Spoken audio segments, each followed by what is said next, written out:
coucou tout le monde, on se retrouve dans une nouvelle vidéo et comme vous l'avez vu dans le titre, il va s'agir des sorties littéraires du mois de novembre. Je suis encore une fois un peu en retard quand je tourne cette vidéo, je n'arriverai jamais à prendre de l'avance, je vous le dis, vous êtes prévenus, vous l'aurez tout le temps vers le début du mois de novembre, je n'arriverai jamais à le faire une semaine avant, sinon ça veut dire que ça va neiger en plein mois d'été, d'accord?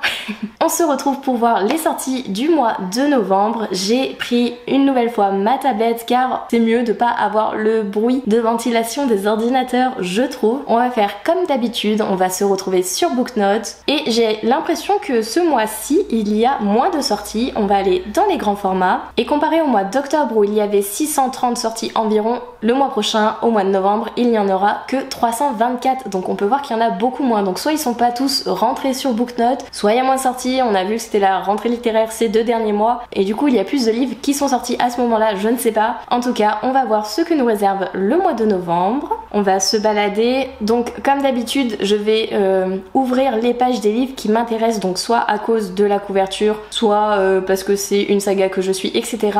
On va ouvrir les pages, on lira les résumés par la suite et vous devrez essayer de deviner tel et tel livre je compte acheter et on verra si vous avez raison lors du book haul du mois de novembre. Alors on commence. Holoflock, là, le tome 3, La mémoire du passé. J'adore la couverture, je suis fan. Pourquoi j'ai raté les autres sorties? Ensuite, on voit qu'on a Souveraine, le 2e tome. Le 1er tome, il est sorti en début d'année ou fin d'année dernière, je sais plus. Il a mis longtemps à arriver, mais le voici, enfin. Je ne l'ai pas, donc je vais pas ouvrir la page, mais pour ceux que ça intéresse, vous savez qu'il sort ce mois-ci. Ensuite, on voit qu'il y a beaucoup de torse nu, donc encore beaucoup de romance.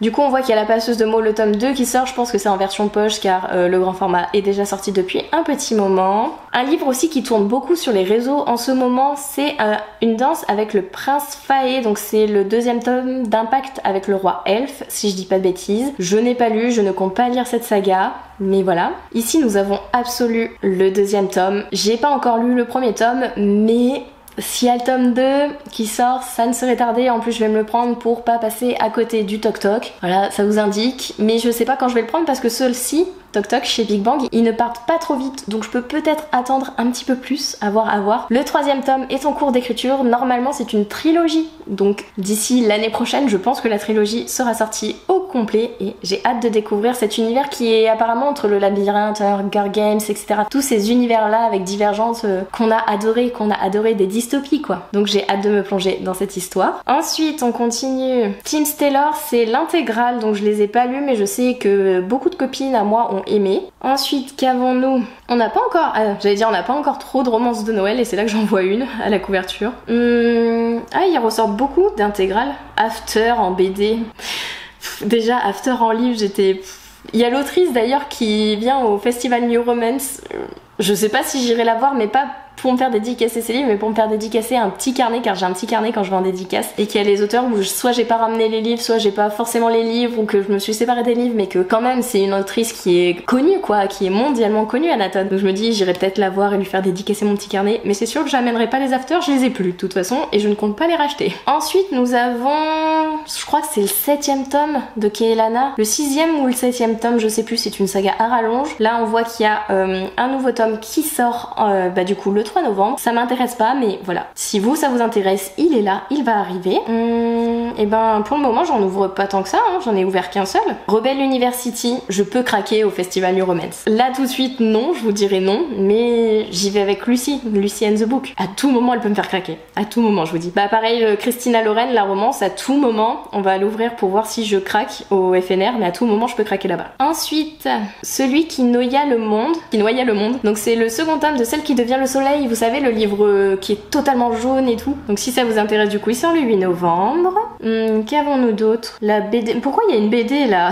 C'est pas... Je suis dans les grands formats, je suis pas dans les BD là. Je suis pas dans les BD. Il y a Mystic Flown, le tome 2, mais en vrai j'ai pas terminé le premier, j'ai abandonné pour le moment parce que c'était pas le bon moment. Je sais pas si je lirai le tome 2. Au pire, je pense qu'elle va être au SLPJ, donc au Salon du Livre et de la Presse Jeunesse à Montreuil en fin d'année. Donc au pire du pire, si j'ai le temps de recommencer le 1er tome que j'adhère, je prendrai le 2e tome là-bas. Babel. C'est un roman qui m'intrigue énormément, je l'ai vu quand je suis partie en vacances en Italie et vraiment l'objet livre et tout, j'étais en mode mais il est trop beau. Mais en vrai, je ne sais pas si je veux ce livre pour l'objet livre ou pour le résumé. Donc on va lire ça ensemble, on verra. De lave de métal et de rage, donc c'est un préquel du coup. C'est d'écumée de glace. Ah mince, je sais plus, on en a parlé ce matin sur Twitch. Du coup, ils en parlaient de la sortie de ce roman là de Alexiane Delis. Je ne lis pas du tout la saga. C'est pas un livre qui me fait forcément envie, etc. Mais je sais qu'il y en a beaucoup qui le lisent dans ma communauté, notamment sur Twitch. Donc il y a le préquel, On continue. Supernova, c'est la dernière sortie de l'année de Collection R. C'est un livre qui me fait extrêmement envie, qui a été sélectionné suite à un concours et à des influenceurs et influenceuses qui ont voté pour ce livre. J'ai tellement hâte de le découvrir. Il a l'air dingue. Les Initiés me fait pas mal envie. On va ouvrir ça, on verra. Ensuite, qu'avons-nous Ah, nous avons Twin Crown, le deuxième tome. Donc le premier tome, c'était le livre en violet. Je sais pas si vous voyez lequel je parle. Il me fait envie, il m'intrigue, mais c'était un brochet, donc je l'ai pas acheté tout de suite. On verra, peut-être qu'un jour je craquerai, je la jetterai. Mais il y a de la marge avec ce qu'il y a derrière. Continuons. Manon elle lit Sauvageland, le premier tome. Il y a le tome 2 qui va sortir là chez les éditions Corrigan. Ça par contre c'est pas forcément un roman qui m'attire au vu de la thématique et de l'histoire qu'il y a dedans. Ça a l'air très complet et complexe, et je vous avoue que quand elle le résume, Manon, ça donne envie, mais je suis en mode ok, elle dit des éléments qui moi me freinent parce que c'est pas forcément ce que j'adhère dans l'histoire. Mais je sais qu'il y en a qui ont aimé. Ensuite on continue. Il y a beaucoup de tomes 2 là que je vois, et en gros je suis passée à côté des premiers tomes, mais les couvertures des deuxièmes tomes me font pas mal envie. Ah, il y a Sorcière le tome 2, j'ai le tome 1, j'ai pas encore lu le tome 1, on commence à avoir l'habitude avec les deux Saxus. Ensuite, C'est Plaisirs violents, pareil, j'ai le premier mais j'ai pas lu le premier. Oh, Une ombre dans la braise, c'est en gros le tome 4 de la saga Le sang et la cendre. J'ai lu que le premier tome, mais je l'ai déjà commencé, je sais que j'adhère, donc je vais continuer à force, On a déjà tout ouvert là ? Déjà ? J'ai l'impression que je vais passer à côté de saga, moi je vous le dis. On va aller voir les mangas, voir s'il y a Insomniac qui sort, mais je crois que non, en fait il est sorti, qui va sortir là à la fin du mois d'octobre, donc je me le procurerai qu'au mois de novembre. Mais ah si, il y a l'Atelier des sorciers, le tome 12. Je sais pas trop si je continue ou pas cette saga. Je réfléchis encore. Mais voilà. Du coup, on va aller regarder le résumé de chaque livre. Alors, ça n'a pas du tout ouvert dans l'ordre. Ou en tout cas, je me souviens plus que c'était le premier, mais bon, bref. On commence par Absolu, le deuxième tome. C'est écrit par Margot Dessen. Les Effacés, donc on voit qu'il y a un troisième tome. Et je vais vous montrer le résumé du premier tome. On va le lire ensemble pour vous donner un peu envie. Mais moi, je vous avoue qu'il me fait vraiment envie et que j'ai tellement hâte de le découvrir et que faut que je le sorte prochainement de ma pile à lire. Vraiment, il le faut. Entrée dans la ville qui n'ouvre ses portes qu'une fois par an. Amis depuis l'enfance, Prime et Johanna ont un avenir prometteur au sein de la nation d'Erit, construite sur les ruines d'une Pologne ravagée. Leur vie bascule le jour où ils sont choisis pour être envoyés dans la zone où rôde la chose. Les mobilisés n'ont qu'une mission, vaincre la plus dangereuse créature jamais créée par l'homme ou mourir en essayant. 19 générations ont franchi les portes de la zone. Personne n'en est jamais ressorti. Pour Prime et Johanna, c'est un grand honneur, un sentiment que ne partage pas Edward, persuadé que ses talents de linguiste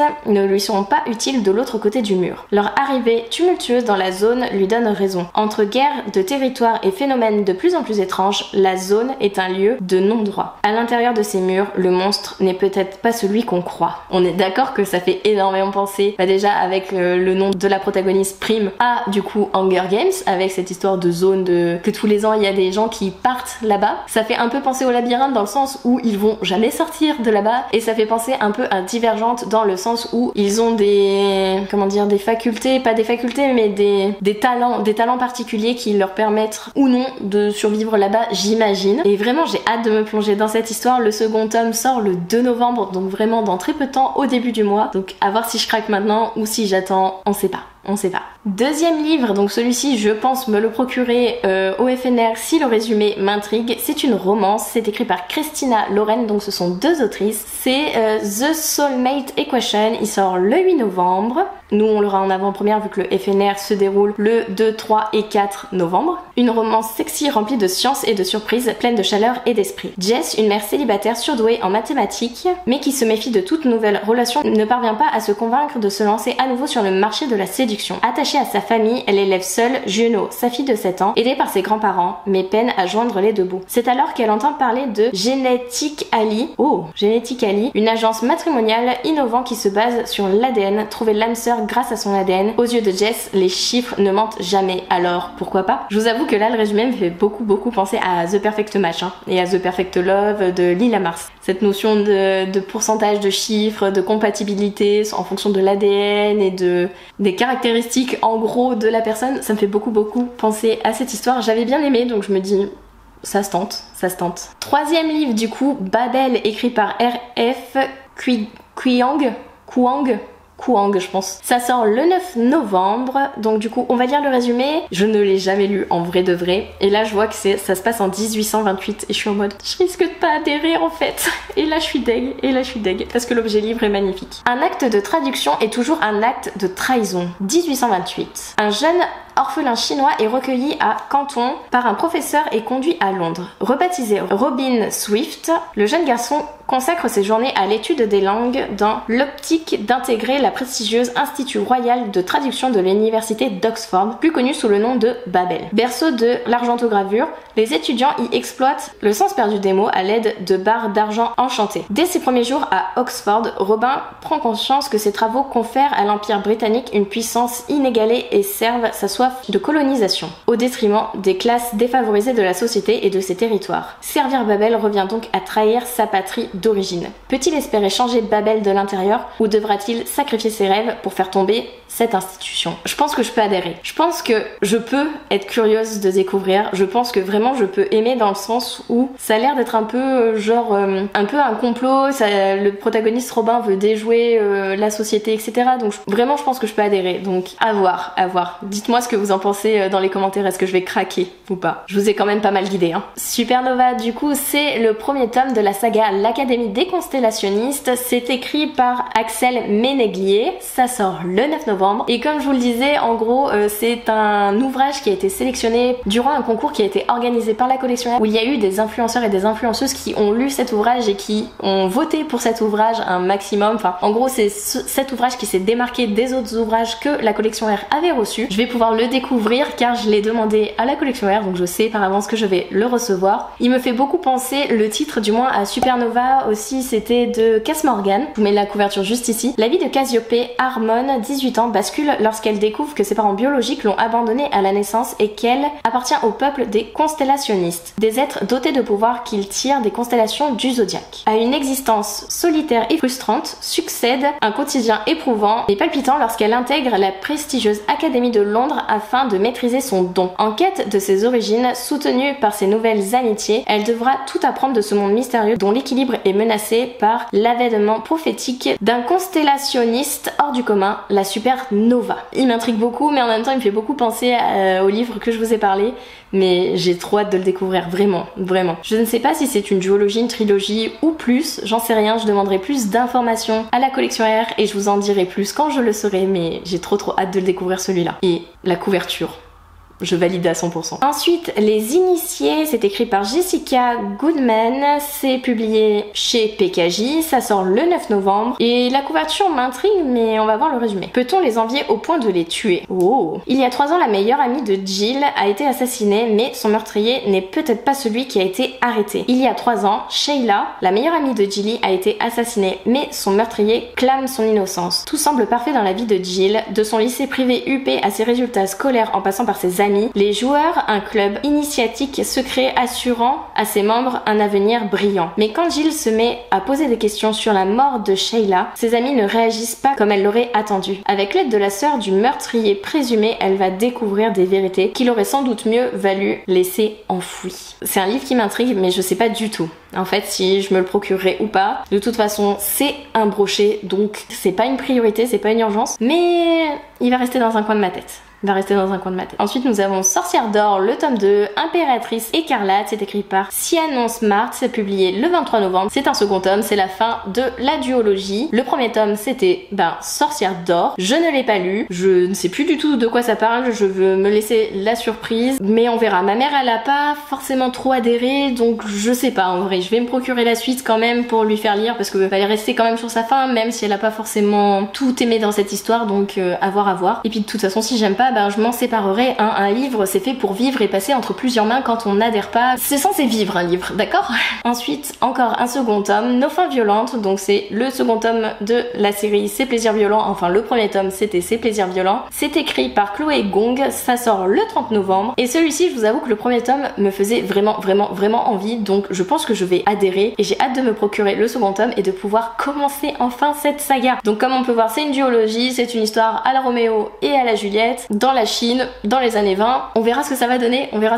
Et du coup, le dernier livre que j'ai ouvert, il s'agit du coup du 4e tome, si je dis pas de bêtises, de la saga Le sang et la cendre de Jennifer L. Armentrout. Donc ici, Une ombre dans la braise, c'est publié chez De Saxus. Ça sort le 30 novembre. Celui-ci, je vais me le procurer. Donc j'ai l'impression en gros que on a la trilogie de base avec Le sang et la cendre et les 2 autres tomes. Et que celui-là, ça ouvre sur une autre trilogie. Si je dis pas de bêtises, il va avoir 6 tomes. Ouais, voilà. Il va avoir 6 tomes, 7 tomes dans le même univers en gros. Et que là, en gros, c'est une nouvelle saga qu'on commence, un nouveau cycle, de nouveaux personnages dans le même univers, je pense. Je ne veux pas lire le résumé parce que j'ai peur que ça spoil en gros la première trilogie, donc je me laisse le suspense, la surprise, et puis j'ai pas envie de vous spoil vous non plus. Du coup voilà, vous savez qu'il y a un tome 4 qui sort, à vous de voir si vous voulez aller lire le résumé ou pas. En tout cas, j'ai hâte de continuer cette saga car j'avais beaucoup aimé le premier tome, mais c'est une grosse bricasse. Le 2 et le 3 sont encore pires et j'ai trop peur de continuer et du coup de dévorer ou non les pages qu'il y a, parce que je crois qu'il y en a 700, 800, c'est énorme. Du coup voilà, on a regardé les sorties littéraires du mois de novembre. Je vous ai présenté les livres qui m'intriguaient le plus, mais en même temps vous avez vu les livres qui ne m'intriguent pas forcément, mais au moins vous avez vu les couvertures, au moins vous avez vu les titres ou aperçu les titres. Vous allez pouvoir vous pencher dessus si vous voulez plus d'informations. En tout cas, je vous laisse dans les commentaires me dire combien de livres vous pensez que je vais acheter au mois de novembre pour les sorties littéraires. N'oubliez pas que je vais au salon Festival New Romance qui se déroule à Strasbourg et que du coup je risque d'acheter là-bas aussi. Et n'oubliez pas qu'il y a un des livres que je risque d'acheter là-bas. Donc en fait, le nombre de livres que vous allez me dire en commentaire, ça sera pas forcément le nombre de livres que je vais acquérir pour le book haul. Vous vous en doutez. En tout cas, j'espère que cette vidéo vous aura plu. Si vous êtes resté jusqu'à la fin, mettez un petit emoji billet ou bourse, argent, etc. pour l'achat, pour les sorties littéraires. N'hésitez pas aussi à aimer la vidéo et à vous abonner si c'est toujours pas le cas et si vous le voulez. Et sur ce, je vous fais des bisous et je vous dis à une prochaine vidéo. Bye!